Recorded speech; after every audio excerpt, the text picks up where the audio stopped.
Okay, I have a limited amount of time to record this, so let's hope that I get it done.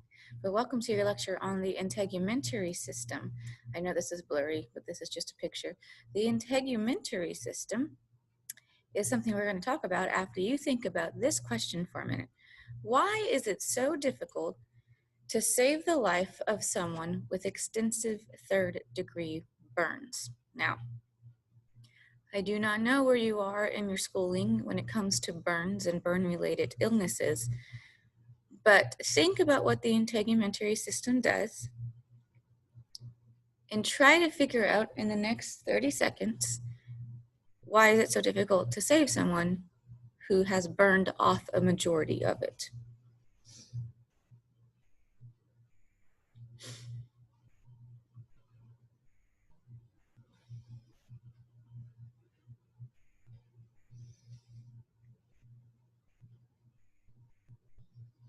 "15 seconds.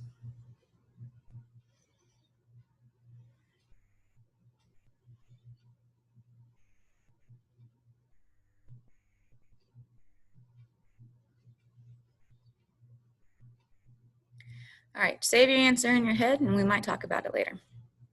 The integumentary system is made up of the skin, sweat, and oil glands, hair and nails, and sensory receptors. It is comprised of the epidermis, what we can actually see, and then a collagen layer called the dermis. So upon the skin, and then the skin. Only the dermis is vascularized. So how do nutrients reach that epidermal layer? I hear you all shouting out diffusion, which is correct. Underneath the epidermis and dermis is a layer called the hypodermis. It's subcutaneous, so it is literally below the skin.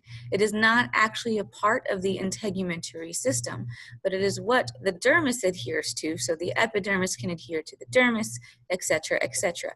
This subcutaneous tissue is made of loose areolar and adipose tissue. It's for shock absorption and insulation. So the hypodermis has a lot of fat in it. Depending on how fat you are. It could have a little bit of fat, but it is an insulating layer below the skin. And so you have the epidermis and you have your 4 to 5 layers depending on where we are in the body. And it is connected to the dermis, and I'll show you that in a few slides. And then that dermis is connected to the hypodermis. And then the hypodermis itself is connected to the fascia, which is a layer of tissue that covers all your muscles. So that is how we go from the outside to the inside muscular layer. Why do we have an integumentary system? Well, for these reasons. Thermoregulation, so that we can maintain a constant body temperature. You know, the classic 98.6 degrees Fahrenheit or 37 degrees Celsius. The reason it's classic is because it's relatively correct, not accounting for natural variations in people's temperature. So now that everybody has to take their temperature daily, I'm finding out that I'm more of a 97.6, 97.7 naturally, according to all the thermometers, whether or not they're correct. But I am not a 98.6. So you might be actually slightly higher than 98.6. Anyway, it doesn't matter. It maintains a constant body temperature. It protects the body. It's our initial layer of defense against scratches and abrasions and cuts and microbial invasion. Provides sensory information, temperature, pressure. There's nerve endings in there. There's actually loose vascular bundles that they're not quite sure why they're there, but they obviously do something. Prevents water and heat loss. Once again, heat loss, we go into thermoregulation, but prevents desiccation or drying out of the human body. Protects from bacterial invasion, and hey, it stores some blood. That's cool. The skin. Your skin is showing. You can see your skin. If you're looking in your camera right now and it was on, your skin is showing. It is the cutaneous membrane. It's the largest organ on your body, in your body. It covers 2 square meters or 22 square feet. I'm just going to read these to you apparently. It weighs 4.5 to 5 kilograms or 10 to 11 pounds, 7% of your total body weight. It varies in thickness. The thinnest skin is on your eyelids. The thickest skin is on your heels. Made up, as we already said, is the epidermis and dermis and attached to the hypodermis. If you've never really given much consideration to your skin, it is a living, not so much breathing, but I guess breathing functional part of you, and you need to take care of it. The epidermis. We have skin cells, and I'm going to be talking about the cells that live in our skin. We have mostly keratinocytes. Remember keratin, your hair, right? Keratin, your nails, keratin. The top dry, dead layer of our skin, the reason that it is waterproof and has a oil shield to it, seal actually is a better word, it's full of protein. It's just protein. The cells on the top 2 layers of your skin are dead and they are just filled with protein. It's protective, and it forms the protective layer. It's held together by, remember those desmosomes, those anchoring junctions to prevent shearing and tearing at the deepest layer of the epidermis. It takes about a month to wear off the keratinocytes, up to 6 weeks, depending on how active you are, how aggressive you are. If you play sports, you're going to wear them off faster than if you like to sit on your couch and do nothing. If you shower daily, you're going to wear them off faster than if you shower every other day, which, by the way, nothing wrong with showering every other day, depending on your level of activity. They have come out and said that if you have not sweat profusely, if you don't stink, you actually don't need to shower daily. It saves water. Melanocytes, melanin, 8%. This produce the pigment melanin.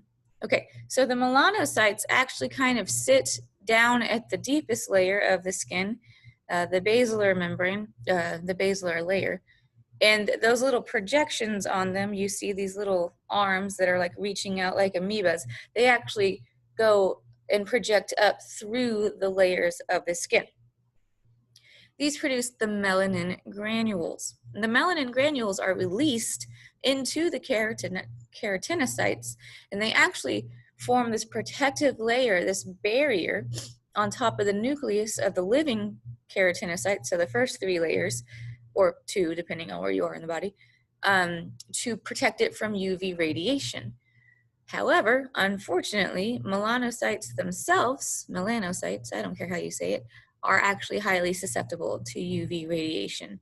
So that's why melanoma is a big cancer risk for people who don't take care of themselves properly in the sun.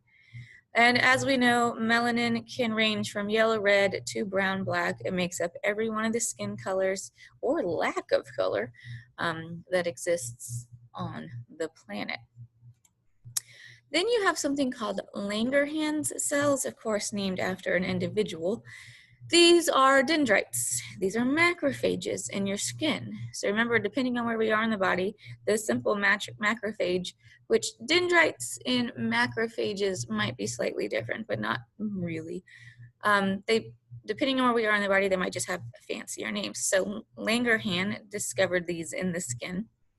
They participate in the immune response because that's what dendritic cells do, and it helps other cells recognize an invading microbe and destroy it. So if you get punctured here, let's say a splinter just punctures you down into the stratum spinosum, and a little microbe comes in, this little Mr. Dendritic cell is going to eat that microbe, hopefully, break it down in its lysosomal vacuoles, and then it will project, you see here, MHC2, and there should be an MHC1 somewhere. No. Oh, no, that's just 2 again. It doesn't matter.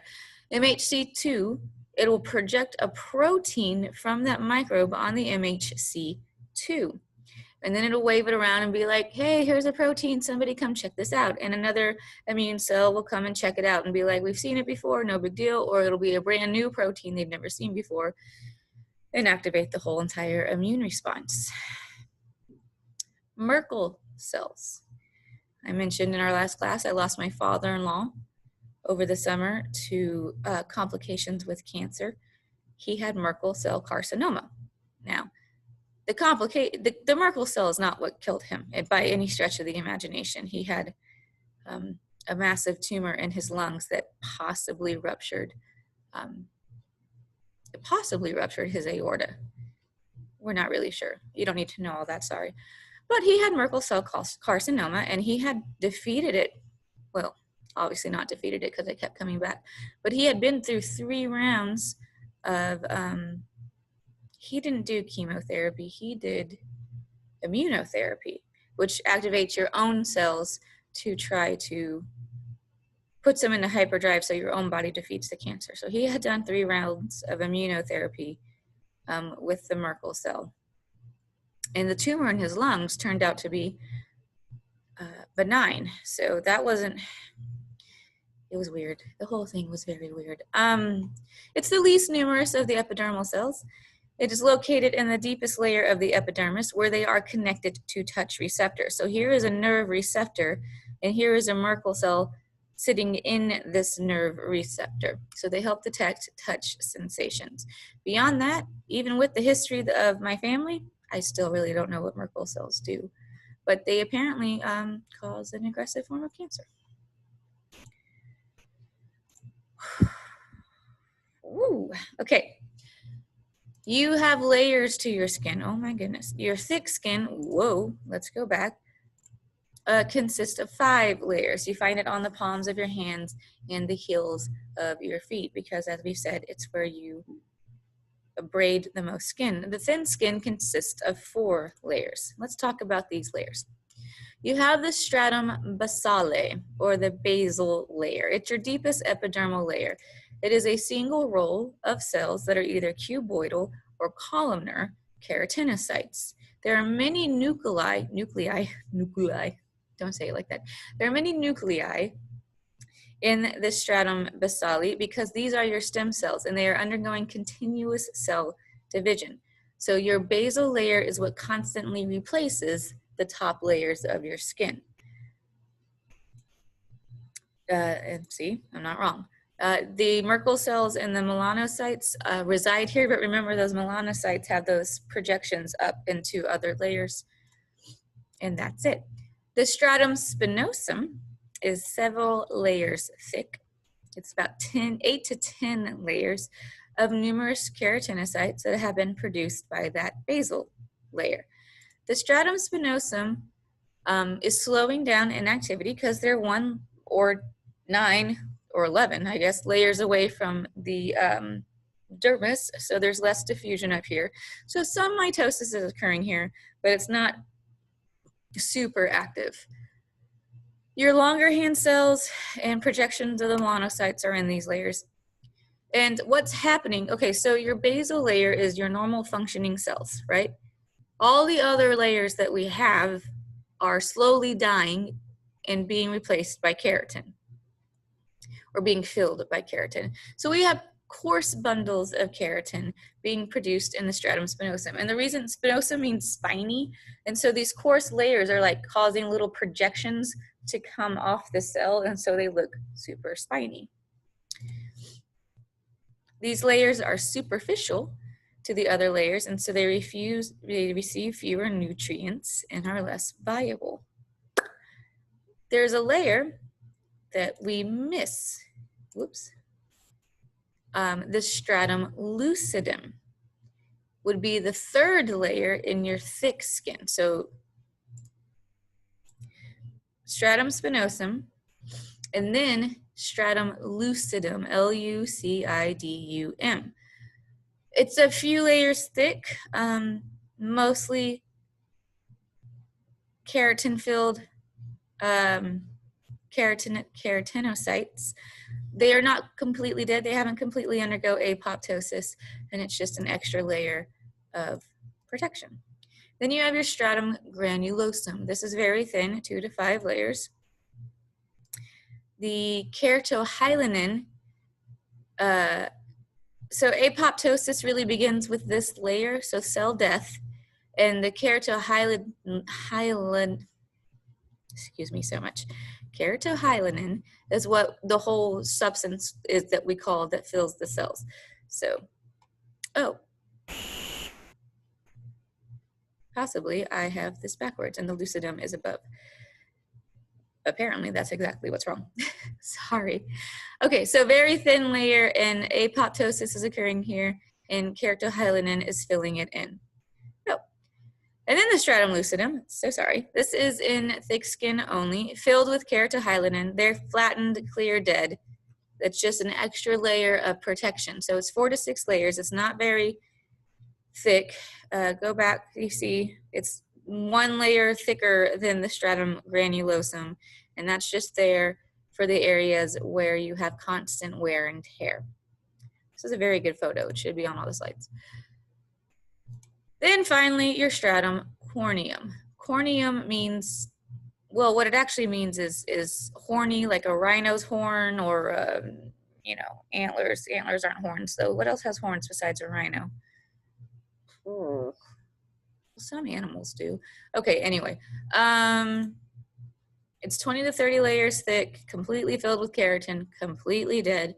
It's tough, it's water repellent. One of these things that these slides haven't told you is that in the couple top layers, you're also producing an oil sealant, not like your sebaceous gland oil, but the keratohyaline also is exuded out of the cells as well, and kind of seals your skin in like a varnish layer on a piece of wood. Protects from water and heat loss, resistant to biological, chemical, and physical assault.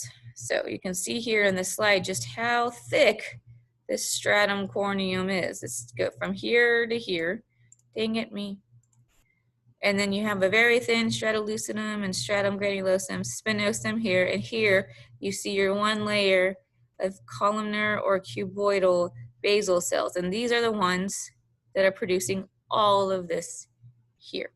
And then, because the next slide starts to talk about the dermis, this light blue in this picture here is your dermis, and they have these projections, and we'll call them what they are in a minute. Your dermis here. So here is the basal layer, this purple layer here denotes the beginning of the epidermis and those 5 layers. And then you have the dermis, and you see here, highly vascularized. Gotta have those blood vessels in here, making little capillary loops up into what we call the papillary regions. Papillary means nipple, papille, nipple. So little nipple-like projections. This is actually what your skin looks like under the microscope, even if this is a drawing. And those little projections up into the epidermis is another way to prevent tearing off of your skin. It's a higher, if it was just a flat anchored place, it would be more susceptible to pulling off the epidermis from the dermis. But because we have these projections in here, it makes it less likely for that to happen.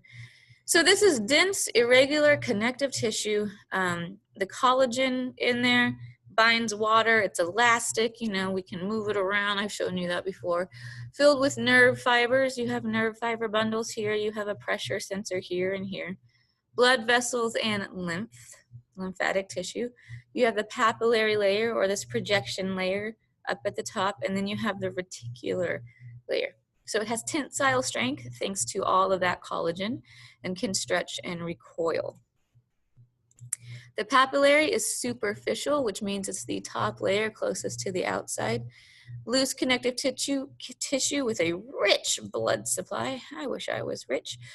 The dermal papillae protrude into the epidermis, and it contains capillary roots and nerve endings. So you see them all, this bumpy ridged area at the top here.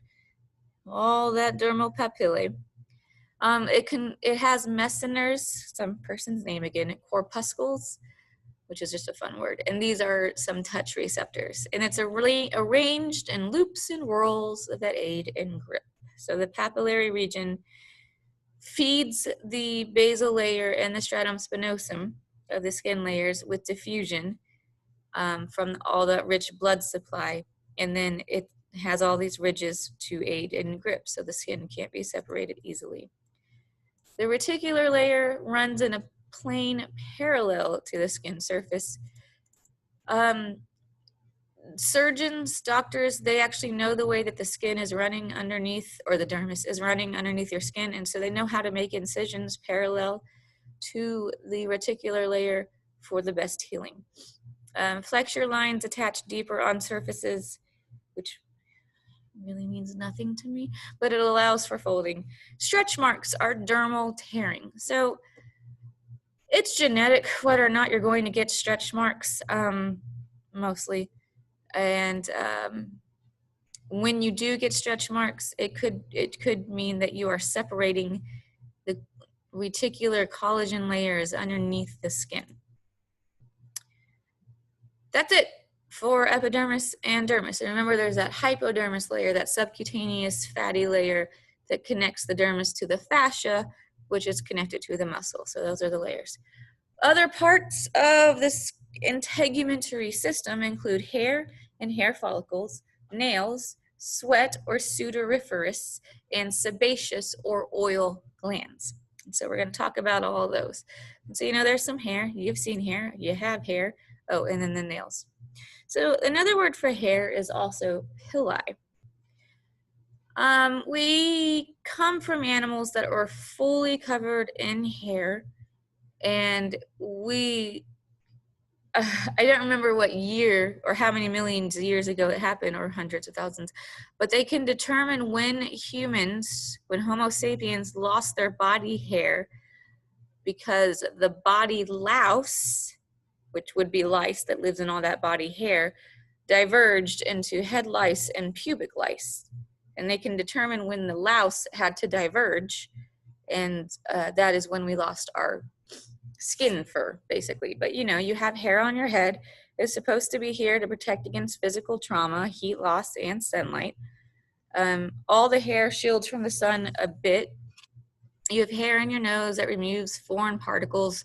All the hair on your skin is mostly for touch sensation, so that you can feel something crawling on your skin. Why is there hair in your armpit and groin?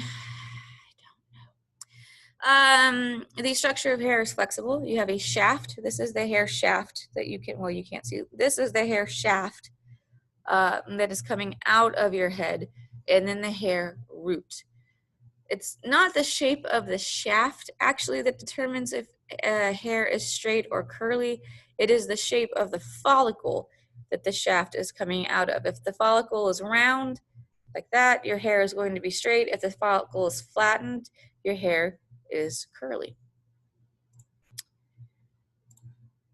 Split ends in your hair is the cuticle. The cuticle is the outermost layer of hair. It is subject to wear and tear, just like the rest of everything on your body, and it can wear away, and so your ends get split and it causes frizzing. The pigment is made by the same old melanocytes that are in your skin. Gray hair is a decrease in melanin production. It's genetic. It depends on when it's going to happen to you. And then white hair is the complete absence of melanin. So this here, this I don't know, purple layer.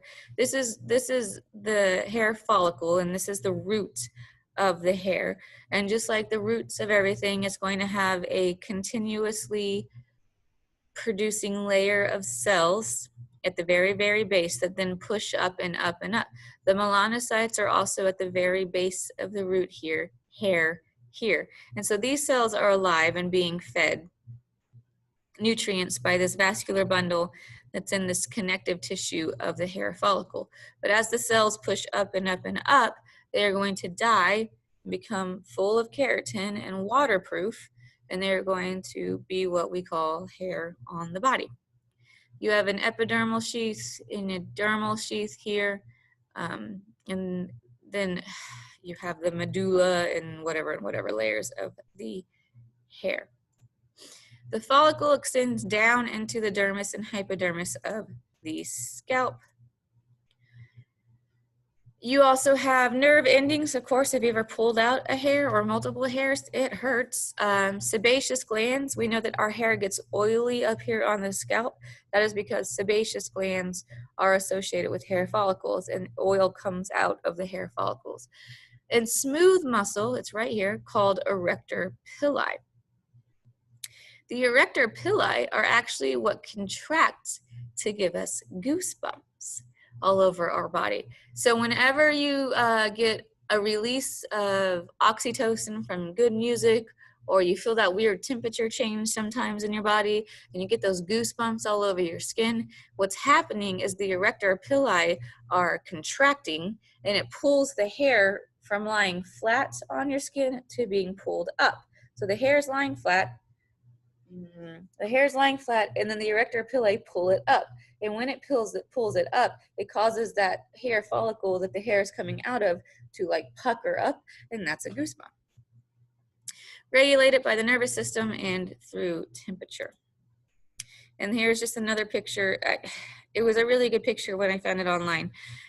But it just shows you the medulla is the center of the hair, the cortex. It's just like a tree in a plant, what we talked about in 1407. So you have a medulla, a cortex, and then you have the hair cuticle, and that's the whole hair shaft, etc., etc. Oh, whoop, let's go back. And here is a sebaceous gland associated with the hair follicle, and here's your hair follicle. Distribution of hair, you know where it is on your body. Places that do not have hair are your lips, that would be weird, nipples, parts of the genitalia, and thick skin. So your palms of your hands and the soles of your feet do not have hair. Vellus or velus is that fine downy coating of hair that's on women and children. You have terminal hair of the eyebrows and the scalp. In puberty, testosterone causes terminal hairs to grow in the armpit or axillary region and the pubic area. Yay! And then adrenal tumors cause large amounts of testosterone production in women and are therefore removed. And you'll become a very hairy woman if you have adrenal tumors. And the adrenal glands are where? Oh, correct, on top of the kidneys. Good, good, good. Oh, so your hair grows about 1.5 to 2.2 millimeters a week for a while. Then as your hormones change through life, your hair may or may not stop growing and can only reach a certain level. Hair thinning is natural. It's the atrophy of follicles. So atrophy means death. They're atrophying away. They're no longer being functional. About the 4th decade. Alopecia is baldness. Male pattern baldness is sex-linked. It's actually X-linked because remember, XX versus XY.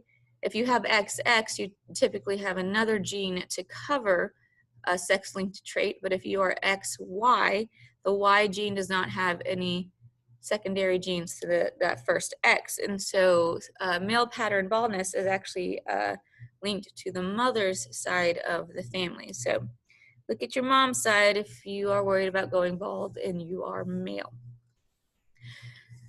Hair loss, stress is a high factor. Stress such as high fever, surgery, emotional trauma, some drugs. We know with chemotherapy, of course, that you'll lose your hair because chemotherapy cannot differentiate between cancer cells and regular human non-cancerous cells, so it just kills off everything. And so you lose your hair with that. You also can, if you had severe anorexia, you would lose all your hair because you just have no nutrients in your body. People pull out clumps of hair when they're super stressed. It's very sad. Right, balding person. Nails. Another accessory of the integumentary system. Oh, look at the little baby hand with the nail. Oh, so cute. Okay, so if we were still back what we were at the time, our nails correspond to a hoof or a claw. So they're evolutionary holdovers, right? We still need nails. They are protective. They pair pink due to, that's what D/T means, the capillary bed. So pinkish, whatever color skin you have underneath it, all those capillaries feeding the nail bed there. That's why the nails have a color. And then when they extend beyond the capillary bed, that's where they get white. Your nail bed is made of stratum germinativum, which is, oh, another word for stratum basale. I should tell you that. So it's the base layer of your stratum. It's that single layer of cuboidal or columnar keratinocytes that are creating more and more of themselves. So germinativum, basal layer, it's the same thing. You have a free edge where it's white and you clip it off if it grows too long. You have the body of the nail, and then you have the root of the nail, which is actually under your skin and you can't see it. So here's your free edge here where it turns white, the body of the nail, and then a nail root where it is protected under the skin. Grows from a matrix, which is just a layer of skin cells. Sorry, excuse me.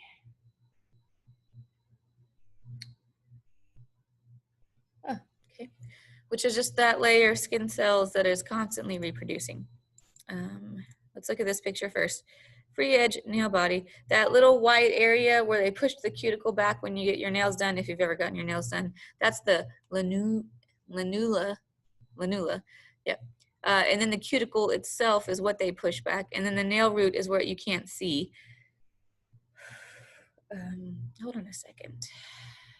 Can I just stop pausing? No.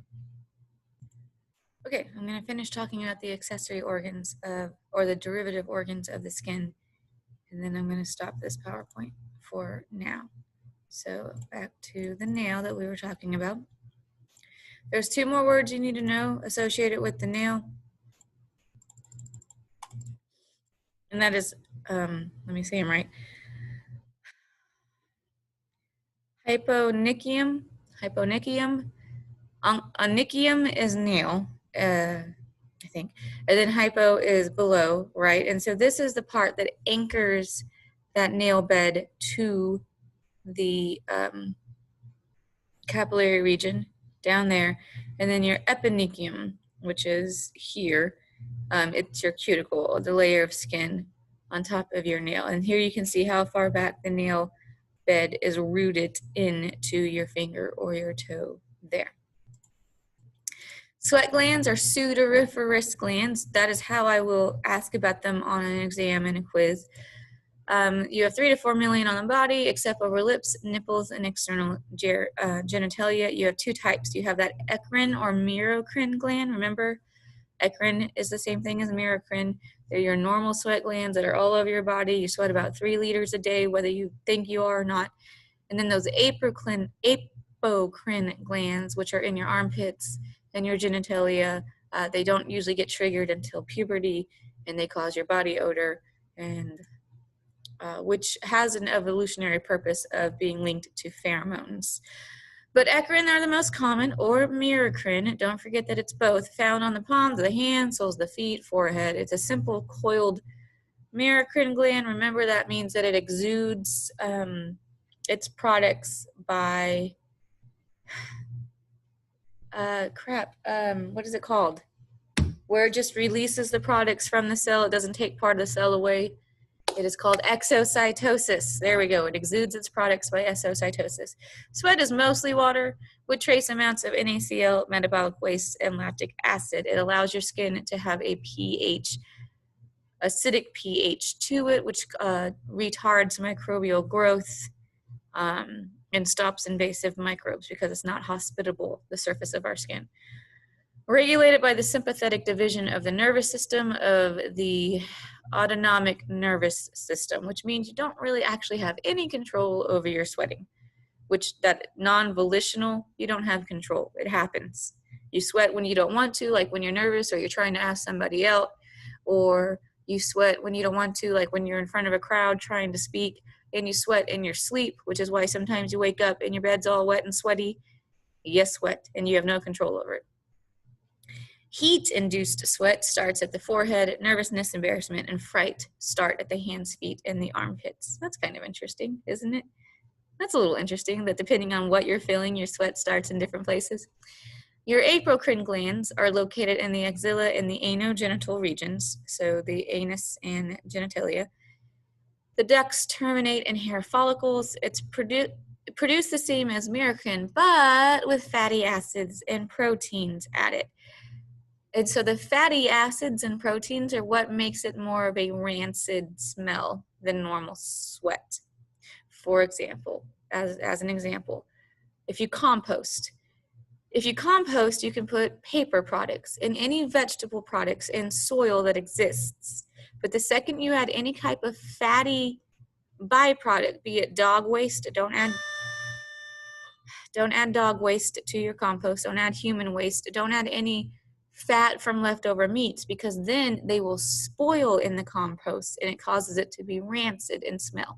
I'm not saying that your body sweat is rancid, but I'm saying the reason that the odor that you generate from the apocrine glands is different than your normal sweat odor is because of the fatty acids and proteins. The secretion is odorless, but throw in bacteria and it's musky and it just stinks. However, there is an evolutionary